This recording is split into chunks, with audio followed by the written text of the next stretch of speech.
El consultorio de cierre de mercados.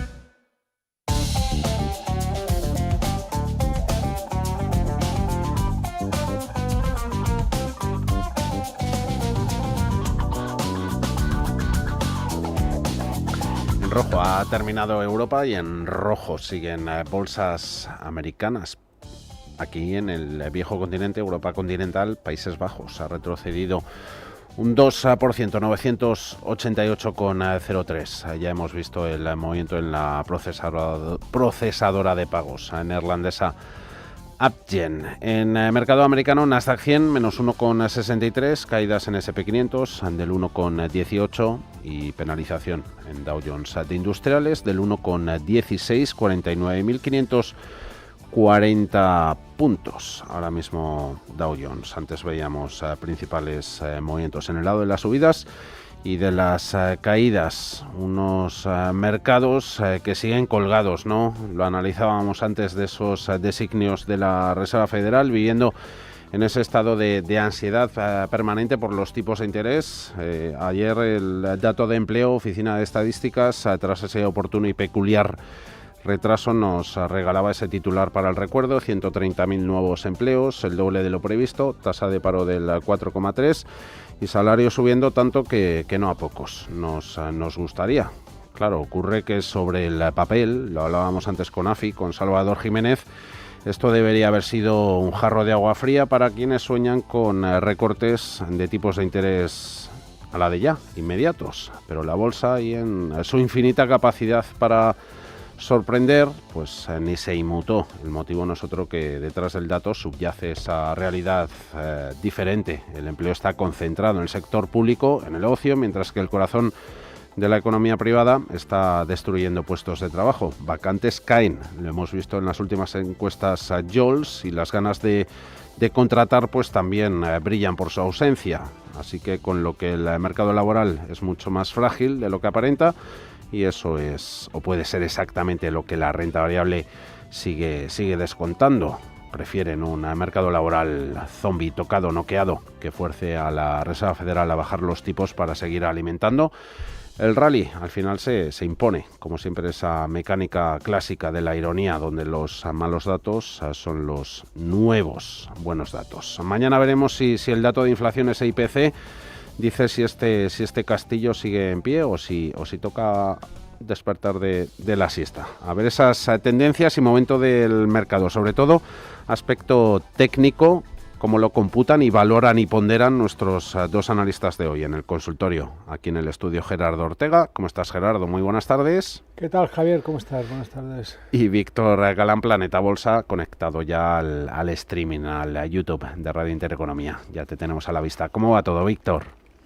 Todo muy bien, Javier. Un saludo a todos. Con ganas de ver cambios, si habéis percibido alguno, Gerardo, o la cosa está como lo veíamos la semana pasada. Empezamos contigo. Bueno, está como estaba la semana pasada. Más tensión había. Esta está siendo un poco más tranquila. Sí, y de hecho, quiero decir, o sea, al final hay muchos frentes que están ahí abiertos. Ahora es verdad que estamos muy centrados con el tema de los tipos de interés, ¿no? Ayer con el dato de empleo, bueno, pues salió, se crearon más empleos. Vamos a ver lo que tú dices, ¿no? El dato de inflación mañana. Bueno, pero bueno, a partir de ahí hay una evidencia, que es que en Estados Unidos le llaman rotación. Yo lo llamo divergencia, pero bueno, hay un hecho, que es que desde octubre el Nasdaq no es capaz de marcar nuevos máximos. O sea, yo no discuto, evidentemente, el movimiento de largo plazo, que es alcista a todas luces, ¿no? Pero hay otra realidad, que es que los semiconductores pues han seguido subiendo. Te lo marco aquí en el gráfico para que se vea, y fíjate cómo el Nasdaq Composite, y quien dice el Nasdaq Composite también el Nasdaq 100, pues es incapaz de seguir la estela. ¿Eso es una divergencia? Sí. ¿Eso es preocupante? Hombre, mientras no se rompan soportes, no. Es una forma natural de corregir. La forma natural de corregir es o bien en tiempo o en profundidad. El problema sería que se perdieran soportes. Hay un elemento que hay que tener en cuenta y que no sé si la gente es consciente de ello. A mí lo que más me inquieta ahora mismo, igual te sorprende, es lo que está haciendo Bitcoin. ¿Por qué? Pues por porque correlaciona muy bien con el Nasdaq y porque no se está, yo creo que poniendo en exceso el acento en Bitcoin, más allá de, entre comillas, el cachondeito que hay, ¿no? Luego ves, hay unas batallas que, en fin, los que son bitcoiners, luego los del oro, luego los de la bolsa, es como muy absurdo todo. Que luego esto ya se ha visto, ¿no? De caídas en activos cripto que te lleven a vender renta variable para cubrir pérdidas. Es lógico, sí, claro. Entonces, ¿pero qué es lo que sucede? Claro, yo sobre todo el tema de Bitcoin lo utilizo a modo de análisis, porque repito, me correlaciona muy bien. Y recordarle a la gente, que Bitcoin no viene cayendo estas últimas semanas, no, lleva cayendo desde octubre. Lleva cayendo desde octubre después de generar 3 divergencias desde el año 2022, en concreto en 2021, fíjate, con Ethereum, que se fueron alternando. Son de grado mayor porque se ven en gráficos mensuales, ¿no? Y el Nasdaq no sube desde octubre, lo digo por eso. ¿Vale? Segundo punto, porque si yo analizo Bitcoin y Ethereum a través de los futuros del CME, lo que nos ha dejado son 2 huecos diarios, semanales y mensuales, como 2 catedrales a la baja. No es que signifique que vaya a pasar, no sé lo que va a pasar. Yo lo que sé es que tengo una enorme divergencia por la parte de arriba y un hueco que es así de grande, ¿no? Y claro, a mí lo que me inquieta es que Bitcoin acabe arrastrando o llevándose por delante al Nasdaq, porque lo del Nasdaq me preocupa en la medida de lo que estoy viendo en Bitcoin. Es verdad que no ha roto nada, y lo que tiene con el SOX, ¿de acuerdo? Y bueno, básicamente es eso. Luego en Europa, pues la cosa está mucho más tranquila, y digo está mucho más tranquila porque es verdad que no hay apenas movimientos. Es verdad que aquí simplemente para finalizar, yo creo que Europa nos deja una gran referencia, y yo creo que la gente nos va a entender bien. Hemos dicho estos días atrás que el DAX había roto con gap un lateral que viene desde mayo de este año. Hombre, lo que sería peligroso es que esto fuera un fiasco y esa ruptura se quedara en nada, ¿no? Bien, yo lo que le diría a la gente es que se fije que hace 4 semanas el DAX nos dejó un hueco semanal a la baja. No pasa nada, porque al fin y al cabo la ruptura sigue siendo ruptura. Lo que yo no quiero ver bajo ningún concepto es que el DAX se me vaya por debajo de los 24.260 y el Eurostoxx por debajo de la zona 5.820, porque entonces hemos hecho un pan con unas tortas y entonces me empiezan a encajar demasiadas cosas. Pero es verdad que de momento, no hay nada, ¿eh?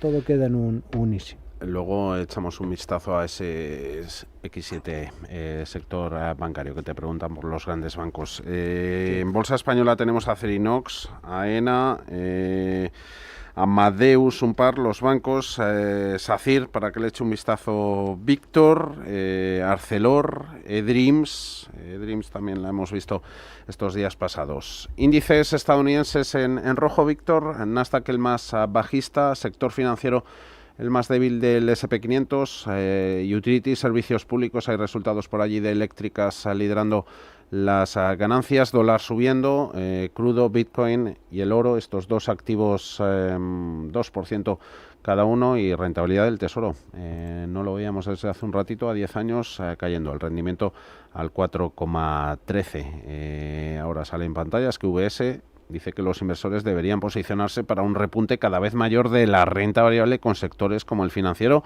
salud, servicios públicos, con probabilidades de obtener buenos resultados este año. Firma el análisis Charlie Anderson y prevé que S&P 500, índice amplio, alcance los 7.700 puntos a finales de año. En ese contexto de relajación de tipos de la Reserva Federal, un crecimiento económico saludable y el apoyo de la inteligencia artificial. Eso desde niveles actuales, 11-12% puede suponer de subida para S&P 500 de aquí hasta diciembre. Queda todavía bastante tiempo. Hoy en el presente, ¿cómo estás viendo la situación en el momento, Víctor? Bueno, hoy el activo que lamentablemente más sube, digo lamentablemente, es el del VIX, ¿no? Es el índice de la volatilidad. algo que al final representa pánico para los inversores. Principal problema que tiene el VIX es que desde comienzos de año, pese a que hemos tenido subidas, hemos tenido bajadas, el otro día comentaba, no hemos visto probablemente el final, ¿no?, de esta incertidumbre, esta volatilidad, porque los mínimos de momento de corto plazo en el VIX siguen siendo crecientes y estos picos pues nos hacen pupa, ¿no?, como inversores. Al final, si nos ponemos a mirar, como tú bien dices, el SP500, por ejemplo, teníamos una sucesión de mínimos crecientes, parecía que rompíamos la zona de 7.000, parecía que la cosa estaba más o menos relativamente fácil para volver a afrontar esa ruptura, pero ya en 2 ocasiones pues hemos cedido casi a los 6.700, que es ahora principal zona de soporte, hoy cediendo casi un 1,06. Obviamente en rango semanal no peligra absolutamente nada mientras no perdamos pues precisamente esos 6.700, pero es verdad que se empieza a ver un poco una desaceleración o cierta volatilidad en el mercado. Sobre todo el que sale más perjudicado es el Nasdaq, que no es capaz de superar de manera clara los 25.800, rotación en sobre todo ciberseguridad, sectores mucho más tech, sufriendo bastante y con la posibilidad incluso de corto plazo en semanal de perder la zona referencia de los 25.300. Nos podríamos ir incluso a un 23.800, a un 24.400. Tenemos que ver un poco la magnitud de la posible corrección en caso de que exista. Lo que tenemos claro es que de corto plazo, muchísima incertidumbre, volatilidad, bajamos, volvemos a subir, parece que tenemos un patrón que se va concentrando, que rompe al alza, pero que ahora de nuevo bajamos abajo. En el año llevamos un -3 en el Nasdaq, ¿no?, en el índice, así que complicada la situación también en metales.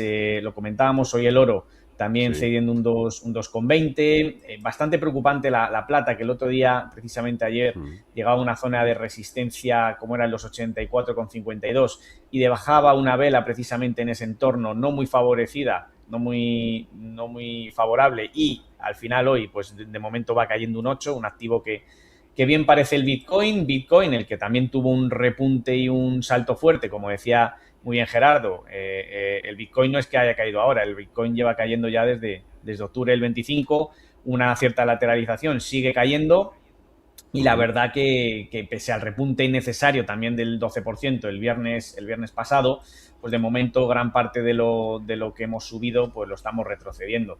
En Europa yo simplemente, como uno de los mejores índices, me quedo al IBEX, que es de los que más me gusta, de los que de momento mantiene el tono más alcista. Tiene también una resistencia en 18.200, cuidado con perder 17.600. En general veo mucha volatilidad en Estados Unidos, no me gusta nada el VIX.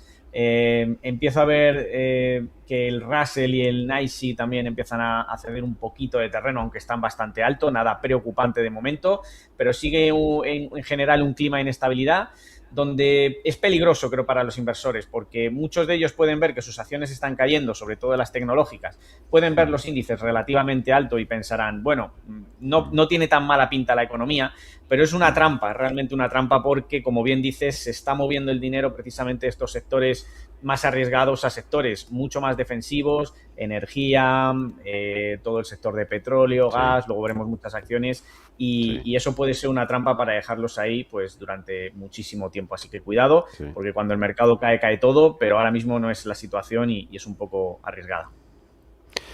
Un informe de la Reserva Federal de Nueva York dice que los estadounidenses pagan casi todos los aranceles de Trump, ciudadanos que están soportando casi todo ese aumento de las tarifas comerciales a las importaciones, según el informe de la FED de Nueva York, publicado este jueves. Dice que el 90% de los aranceles impuestos por Trump a productos importados recaen sobre consumidores y empresas, y el informe viene a refutar ese argumento del gobierno de Trump de que los impuestos al comercio los estamos pagando en el extranjero. Víctor, vete preparando SACIR y luego la miramos después de los apuntes que nos deje Gerardo sobre bancos.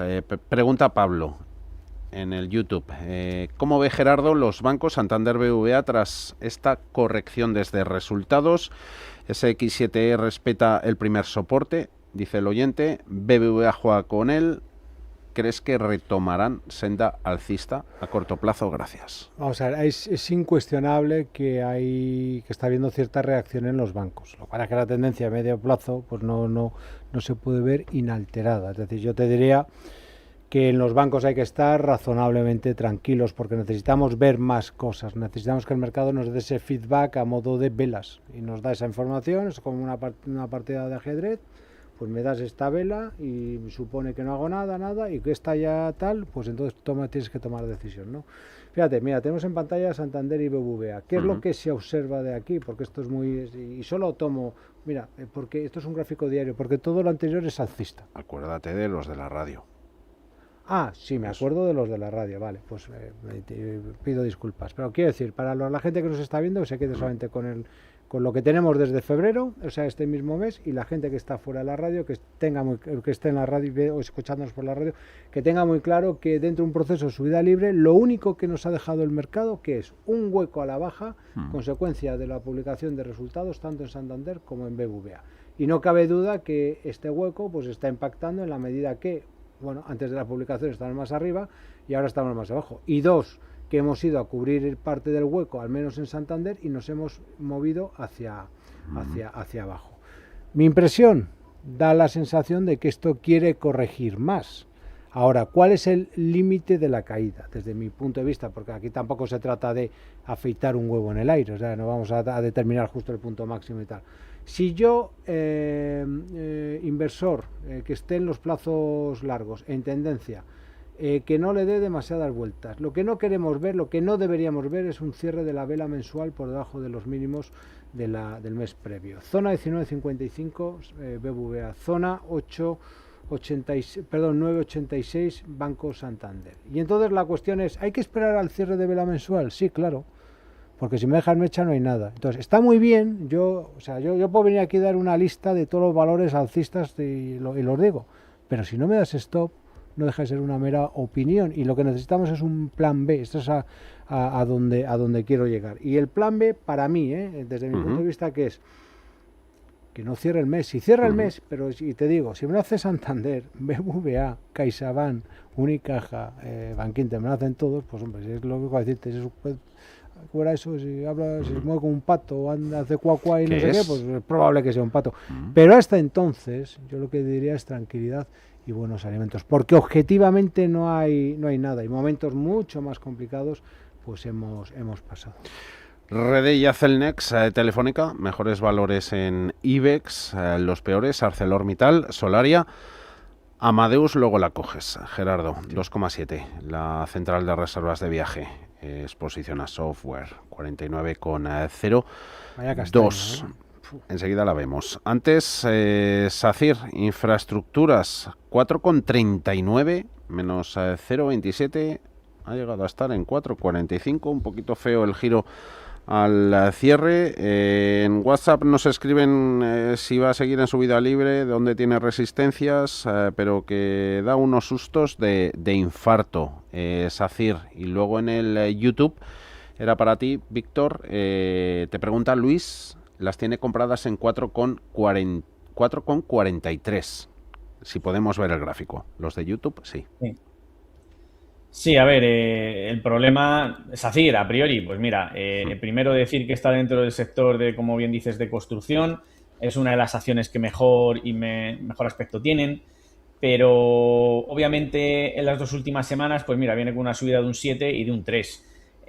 Mejor punto quizás de entrada, pues hombre, un poquito más abajo, cerca del rango psicológico de 4, hubiera sido un buen punto a lo mejor para tomar una parte, porque además también aquí pues venía con una casi resistencia también en 3,80, que venía desde casi mayo de 2024, donde el valor pues no había conseguido superarla, y estos mínimos crecientes pues sinceramente muestran muy buena pinta para un medio plazo. Que en el corto plazo, estamos hablando en el corto plazo, que las tenemos compradas a 4,43, claro, es que las hemos comprado en el máximo, en una acción que está separada de sus zonas soporte, pues casi un 8 un 9%, y que eso cada vez que ocurre en nuestro indicador, en nuestro primer indicador que tenemos aquí, como con montañitas grises, simplemente nos está diciendo que cada vez que se aleja mucho, pues obviamente es más probable que retroceda en este momento dado, y más con las últimas velas de esta última semana, que siga subiendo todavía más. ¿Que puede seguir subiendo? Por supuesto. ¿Y que creo que en el medio plazo lo hará? Por supuesto. Pero quizá nos vayamos a ver los 4,17 o los 4,06, precisamente, que es el retesteo y el techo que teníamos de corto plazo y que hemos superado, pues precisamente esta semana entrante, ¿no? Esta semana que llevamos. A mí me gusta, como digo, tiene CFI, nuestro indicador de mano fuerte institucional entrando, tenemos césped verde, eso significa que semana a semana los grandes peces del mercado, los grandes tiburones siguen metiendo dinero. Es una industria que me gusta ahora mismo y que está fuerte, todo lo que tenga que ver con industriales, con construcción, está muy bien. Y le veo muy buen aspecto para medio plazo. Ahora, esa posición de Luis en 4,43, pues que tenga en cuenta que quizá revisitemos los 4 y asuma una pérdida de un 7, un 8% momentánea, imagino que para seguir subiendo y consolidando. Yo creo que los mejores puntos de entrada siempre son en las consolidaciones, cuando rompe esa resistencia, más que cuando ya está un poco extendida. Gerardo, el destrozo de Amadeus. Sí. Felisa, ¿qué pasa con Amadeus? En el WhatsApp, hoy ha entrado otro oyente a 48,75. ¿Cómo la ven los analistas? Hace poquito, 54 casi parecían una buena entrada.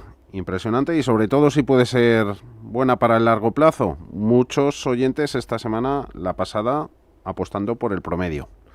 Bueno, yo creo que el repaso de los 35 no lo ven, me da la sensación, porque además Amadeus... Los viernes, perdóname. ¿Por qué? Y con esto no quiero decir nada, porque además hemos insistido en todas las cosas, porque además siempre hablamos de Amadeus, no sé por qué, de los 35, uno de los elegidos es Amadeus, ¿no? Aquí hemos puesto el acento primero señalando dos cosas. Una, que Amadeus desde finales de 2018, no marcaba nuevos máximos. Este es un gráfico mensual. Es verdad que no molestaba porque estaba topada, pero no caía, ¿no? ¿Qué es lo que ha pasado estos días atrás? Y por eso digo que cuidado, no vaya a ser, fíjate, que el título, porque por poder, y voy a llegar a la parte final, por poder puede venirse a la parte baja del rango, que es 33, y uno dirá, menuda barbaridad. No, yo digo lo que veo en el gráfico. ¿Qué es lo que ha pasado? Pues al margen de las cuestiones... propias del valor, bueno, pues el proceso de caída, y técnicamente nos ha dejado tres tangencias, es decir, nos ha permitido trazar una directriz, y para mí lo grave es esta vela de rechazo para formar esa tercera directriz. Este es un gráfico semanal, la ruptura con hueco, o sea, es que esto es el ABC del análisis técnico. Ese hueco, por cierto, lo tiene Bitcoin, pero en meses, no en semanas, en meses. Por eso digo que es tan inquietante lo que está pasando con los criptoactivos. A partir de aquí, pues el título directamente se nos rompe al cierre de vela mensual, lo cual ya es grave, y lo siguiente es la consecuencia de haber roto. ¿A dónde proyecta esto? Pues a cualquier precio que esté por encima de 33, y la zona de 33 no deja de ser, si yo le diera la vuelta al gráfico, pues el suelo o la zona de espejo que tenemos aquí arriba. Yo no compraría Amadeus bajo estas circunstancias y esperaría. Otra cosa es si esto se sigue deslizando, me intenta hacer un suelo intermedio, porque ahora mismo estamos en tierra de nadie. Yo lo que no quiero es estar aquí buscando suelos intermedios, porque suelos intermedios, fíjate, yo puedo ir poniendo aquí todas las líneas que quieras. Tenía uno aquí en 54 que acabas de comentar, sí, claro, y tenía otro en la zona de 50, y seguro que vemos otro pues aquí abajo, ¿no? Es decir, es en la zona de 42. No digo que no, yo lo que digo es que a partir de esa zona de soporte que es tan sumamente clara en la zona de 59, el título no tiene soporte. Vamos a ir ya con valores internacionales. Entre Novo Nordisk y Microsoft, quédate con uno, para después, Gerardo, entre la danesa y la estadounidense. Y contigo, Víctor, rematamos Bolsa Patria con las acereras, aunque luego teníamos mucho de de AENA. Hoy hemos hablado de sus datos de tráfico y más valores del IBEX y fuera del IBEX. Mañana nos los guardamos para el repaso. Con las aceleras, a ver, que queman beneficios. Pregunta un oyente, Víctor, ArcelorMittal para entrar y soporte, y de no ser buena opción algún otro valor del IBEX para el 5% de su cartera. Luego le apuntamos alguno seguro en la pizarra, algún título del selectivo. Y luego de los que están en plusvalías, por ejemplo en Acerinox o en ArcelorMittal, ¿nos ves las dos, porfa? Felisa era de Amadeus, no, era Santiago. ¿Cómo ven Acerinox? Y un poquito más abajo, si le podéis analizar a Arcelor, pregunta Joan, comprada con importantes ganancias. ¿Cómo jugamos ambos títulos? Bueno, pues en el caso de Arcelor, yo, como decía antes, no cogería ahora mismo un activo que ha subido tan en subida libre, y me explico. En rango semanal, ahora mismo de su principal soporte, que es una acción que normalmente suele estar pues, a un 8, un 10% de su distancia soporte aproximadamente, ha subido tanto que actualmente la distancia es un 33. Eso quiere decir que la acción podría descansar en los entornos de 43,5 o incluso los 38,70, caer casi un 20, un 15% sin que le pasara nada. Hombre, yo creo que ahora mismo no es el mejor punto de entrada. Para jugar, ¿cómo jugaría yo Arcelor? Pues esperar precisamente a que toque estos dos puntos soporte, los 43 o los 38. En esa zona, si veo un intento de rebote, entonces empezaré a pensar que el activo tiene mejor aspecto.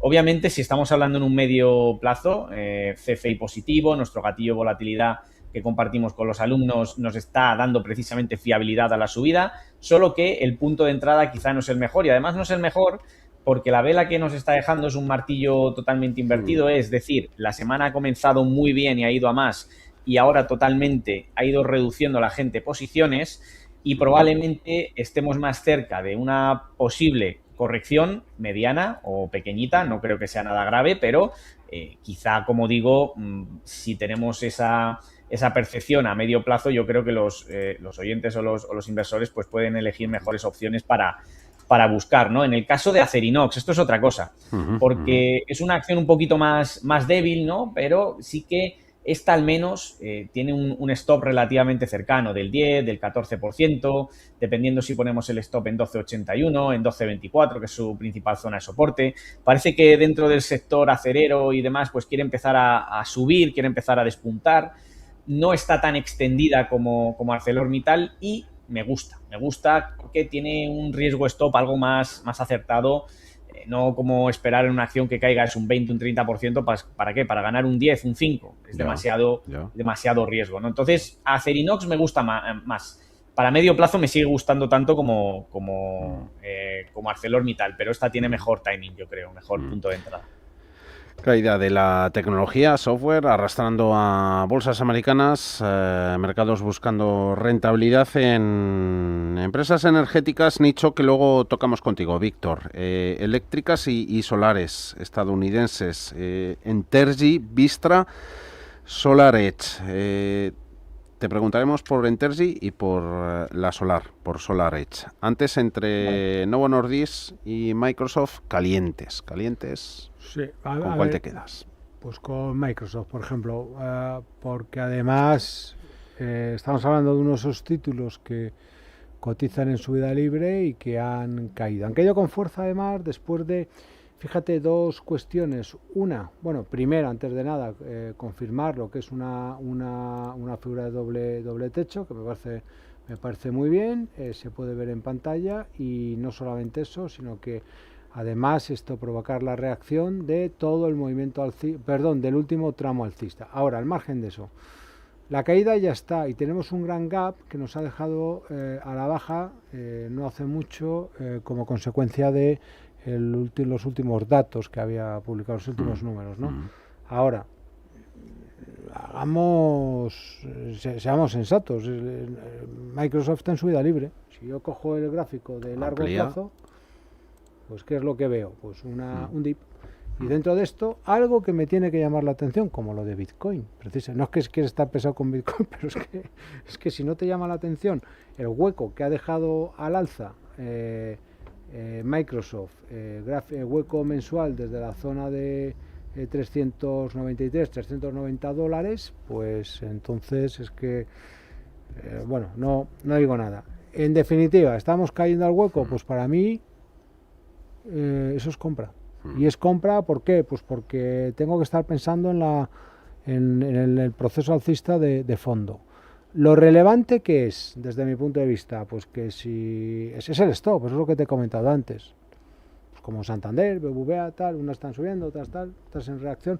El stop, ¿cómo lo ejecuto? Yo, desde mi punto de vista, al cierre de vela mensual. Y uno dirá, pero entonces si lo cierran, yo al cierre de vela mensual, haga usted lo que considera. Al cierre de vela semanal lo puedo hacer. Al TIC, haga ya. Yo lo que digo es que si me cierras la vela de este mes o la siguiente por debajo de esa zona, entonces mi argumento para pensar que esto puede irse al alza, pues se acaba, al margen de que aunque lo cierre esto seguirá siendo alcista, pero eso será otro tema. Yo le digo es que mi setup me lo habrá destrozado. Luego el agujero de Netflix, Gerardo. Víctor, preguntaba por Novo Nordisk y Microsoft, por cierto, Ángel Luis, de Valladolid, y desde Oviedo, Miguel. Me gustaría conocer la opinión sobre la posibilidad, por un lado, de entrar en sector solar, en concreto en Solar Edge Technologies, SEDG, que después del castigo que lleva, últimamente está dando, dice el oyente, señales positivas. Ahora está justo sobre la media de 30 semanas. A ver tus señales, Víctor, ¿qué te dicen? Y por otro lado, Entergy, si la ven para entrar y un posible stop, por si acaso. Esta es eléctrica como Vistra, ¿no? Pero cogemos esta Entergy, sí, que Vistra la hemos cogido hace poco. A ver ambos. Mira, la verdad que esta está muy bien, Entergy digo, porque acaba de hacer más o menos un suelo redondeado en el rango diario, y la superación precisamente hace nada de los 98 y la superación obviamente de los 100 dólares, pues la pone en un punto demasiado positivo, y mirándola un poquito con más rango, en rango semanal, podemos ver que es una acción muy alcista, con mínimos crecientes. Este último mínimo creciente lo dejó en la zona de 90 y ahora mismo posibles zonas de stop 95 y 94. El stop que aquí nos ofrece, a diferencia de lo que hemos visto antes en acereras y en otras compañías, es de un 7, un 8%, puede ser un stop asumible para un rango semanal. Y la verdad que, bueno, en la semana lleva ya un 4,30 arriba y está bastante mejor que Vistra. Dentro de los mismos sectores, lo que siempre decimos, hay acciones que seleccionamos y que la gente, pues bueno, coge al azar. Bueno, pues cojo Repsol, cojo esta, cojo la otra, ¿no? Entonces yo creo que, bajo mi punto de vista y filosofía, ¿para qué voy a coger acciones malas o mediocres cuando puedo coger las que más suben y que van adelantadas al índice? ¿Por qué van adelantadas al índice? Porque S&P y Nasdaq no están haciendo máximos y esta compañía sí. Si en el futuro lo acaba haciendo, esta ya irá por delante. Entonces, son las que probablemente más van a subir y menos van a bajar. Nuestros indicadores, pues mostrando de momento compras en estas últimas semanas, en CFI y sube el gatillo volatilidad. Y en el caso de Solar Edge, que también era la pregunta, ¿no? Pues en este caso, a ver, la compañía es muy volátil, ¿vale? Solar Edge es muy volátil, nosotros la llevamos por un tramo. Tuvimos que acabar saliendo porque la volatilidad era muy difícil, subidas de un 11, un 12%, bajadas igual de un 12, un 15%. A mí lo que me gustaría que hiciese, aparte de que está dejando aquí un pequeño soporte, la zona de 28, es mínimos crecientes. Ahora mismo no lo está haciendo, está dentro de un rango lateral entre los 37 y los 28 o 29. Y lo que me gustaría que hiciese es que superara de manera clara los 38 dólares y que propulsara cerca de los 48 con pequeñas subidas y apoyos en la media. De momento ha cedido bastante el momentum, la fortaleza, y ahora mismo, pues bueno, no llevaría quizás una acción tan volátil. Es un poco mi punto de vista, ¿no? Es una acción demasiado complicada.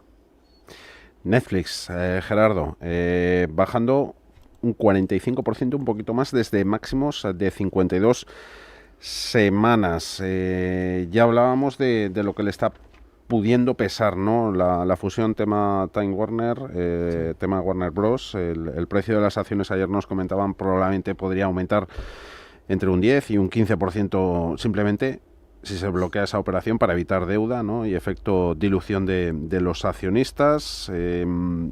Netflix compradas a 90. Quería volver a comprar para que me dijesen zonas de adquisición, de compra. Vale, ya, lo que pasa es que yo ahora mismo no tengo una referencia. O sea, no se la puedo Es dar. Carlos. Sí, no, yo no, ahora mismo no tengo una respuesta, al margen de que, y esta es la diferencia, ¿no? Estábamos hablando antes con Microsoft, ¿no? Tú dices, ¿por qué con Microsoft sí y con Netflix no? ¿Es que acaso no viene un proceso de subida libre? Sí, es un proceso de subida libre muy amplio. Lo que pasa es que yo ahora mismo pues no tengo referencia, salvo que me la quiera inventar. En Microsoft tengo un hueco enorme y me lo está dando. En el caso de Netflix, pues puede caer tranquilamente a 50 o a 40, no quiero asustarle, y no pasar absolutamente nada. ¿Por qué? Pues porque fíjate, desde máximos lleva, y desde por encima de los 130, 1, 2, 3, 4, 5, 6, 7, 8 meses consecutivos cayendo. Bueno, pues esto es como lo que se dice muchas veces, ¿no? Intentar coger un cuchillo, pues lo puedes hacer. Y entrar en el porqué de lo que hizo previamente, y entonces, claro, me dejó un hueco aquí y rompió el soporte, bueno, eso ya es agua pasada, ¿no? El problema es que no tengo stop. Y como no tengo stop, pues no sabría muy bien qué decirle, salvo opinión de Víctor. Vale. Me puede echar una mano con esto, porque yo no la tengo. Con Víctor vamos a ver una empresa que se llama Targa, TRGP. Javi, en YouTube, pediría análisis para entrar en Targa.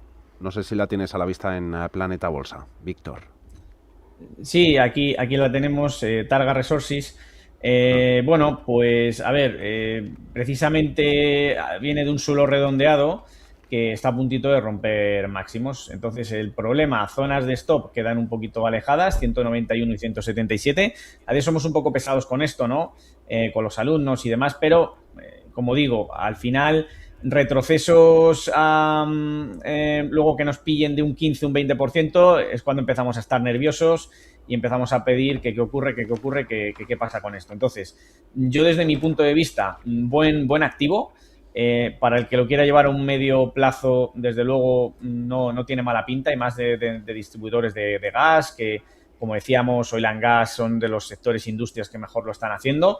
Pero si queremos afinar un poco en el corto plazo, pues bueno, yo esperaría quizás un retroceso al menos de 210, en 210. Hoy, por ejemplo, que hay un 1,38, parece que hace una vela reversal de giro, pues un pequeño descanso también, quizá zona de 200, 210. Por ahí podríamos buscar algo interesante. Que esto no quita, obviamente, que la compañía pues venga mostrando muchísima fortaleza, mínimos crecientes, nos vaya a permitir subir poco a poco el stop, pero cuidado que quizá ahora en el punto de entrada, dependiendo de lo que vamos a hacer, si vamos a hacer corto o alguien que la quiera, ¿no?, para meses, años, ahora mismo desde luego no tiene mal aspecto y podría, después de un descanso desde casi enero, ¿no?, tomar o retomar de nuevo otra vez la tendencia alcista. Si miramos el gráfico, es un poco lo que también hizo en 2022, ese tipo de descansos, de consolidaciones, es donde la gente tiene que aprovechar para entrar con posición y luego disfrutar de ese rally, de ese camino alcista. Lo que no tiene sentido es comprar muy arriba, a lo mejor, cuando ya el rally pues se ha pasado un poco de frenada y nos entra ahí en un periodo un poco más lateral, pero la compañía es top. Nos queda nada, un valor, y luego ya después de la pizarra, si nos da tiempo, otros y más rapidito. Heidelberg Materials. Hoy hemos visto a todas empresas relacionadas con cemento, lo comentábamos antes, cayendo ante un posible retraso en la regulación del tema del carbono en la Unión Europea.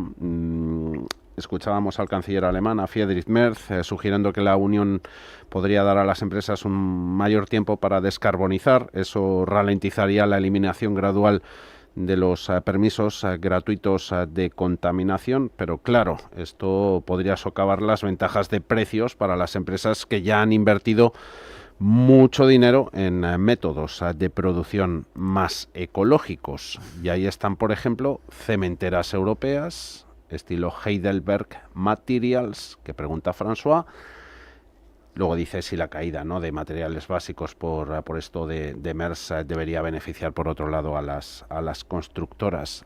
Heidelberg Materials, menos 11% hoy. Sí, pues nos pasamos el santo día en Europa regulando, ¿no? Mira Stellantis. Y luego queriendo desregular, sí, no, claro, cuando ya se ha invertido mucho. Eso es. Esto es bárbaro, ¿no? Y a ver si aprendemos, porque además la gente que está ahí en Bruselas, que estuve, por cierto, en Navidades para ir a Amberes, pasé por Bruselas y me encontré unos cuantos políticos eurodiputados que luego están aquí peleándose y están ahí de abrazos, ¿sabes? Y no veas lo bien que vestidos que iban, es una cosa, ganando 12.000 euros al mes no está mal, ¿eh? Eso sí, en Europa. Dicho esto, si no lo digo, reviento.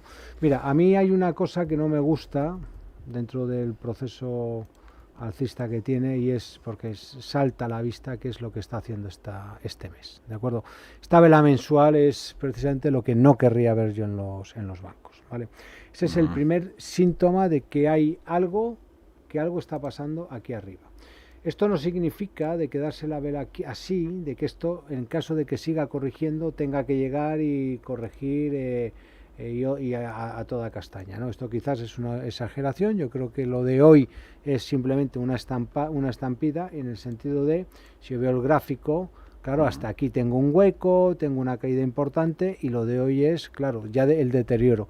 Yo lo que le diría a la persona que nos pregunta es que vaya planteándose al menos cerrar parcialmente, y si está esperando a comprar, yo le diría, como decía Florentino Pérez con lo de Mbappé, eso de tranquilo, llegará. Espero cuando toque. Vamos con la pizarra, es lo que llega. Esas ideas que repasamos como siempre. La pizarra. Víctor, empezando contigo. Bueno, pues hoy la verdad que tal y como está el mercado, hay muchas acciones que tienen muy buen aspecto, pero el problema es que ya han subido bastante en Estados Unidos, de memoria, SanDisk, Teradyne. Hoy nos vamos a quedar con algo más de corto plazo y vamos a ver una, pero segura, que es Tidewater, o por lo menos al menos tiene mejor aspecto. Y en el medio plazo es una compañía, pues, de transporte marítimo, es una compañía que viene de prácticamente 2024 a hacer máximos en 110, que se situó casi con una caída de un 60 o un 70% en 31.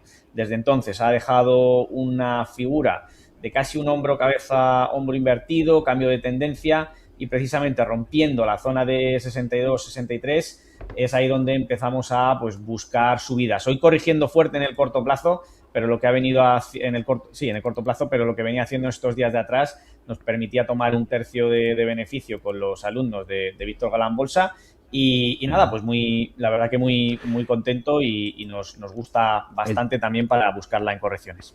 ¿Que el ticker es la matrícula, Víctor? TDW. TDW. Eso es. Toledo, Dinamarca. Eso es. Aquí no sale. Gerardo, cuéntanos. Bueno, pues me apunto a hablar de Víctor, porque Víctor lo hace muy bien y me quedo tan pancho.